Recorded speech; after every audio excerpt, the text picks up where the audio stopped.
Bago matulog, sabihin muna ang 4 na linyang ito sa Diyos. Maaari kang magsimulang makakita ng ibang uri ng pagbabago. 1. Lord, salamat na Ikaw ay kasama ko sa bawat hakbang ngayong araw. Mahirap man o madali, Ikaw ay kasama ko. Salamat din sa lahat ng biyaya at proteksyon na ibinigay mo sa akin.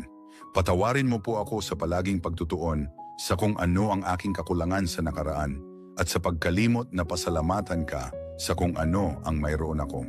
2. Lord, minsan masyado akong nag-iisip.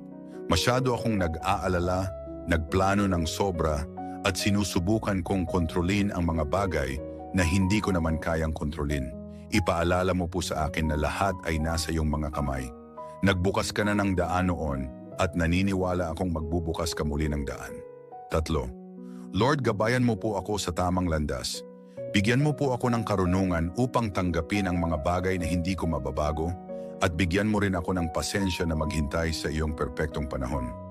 Bago ipanalangin ang ika-4 na bagay sa Panginoon, isave muna ang video na ito, i-like at i-share sa 3 kaibigan na naiisip mo. 4. Bantayan mo po ang aking tahanan at pamilya.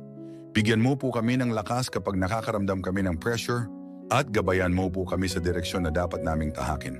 Akayin mo po kami sa bawat hakbang at ipaalala sa amin na palaging mas maganda ang iyong mga plano kaysa sa amin.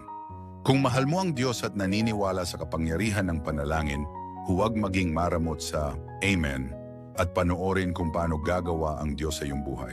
Sabi ng Diyos, dapat mong tandaan sa lahat ng oras na kasama ng mga tao ang Diyos na kailangan lang nilang magdasal at maghanap sa Kanya kung mayroon silang anumang paghihirap at na para sa Diyos walang mahirap na isakatuparan.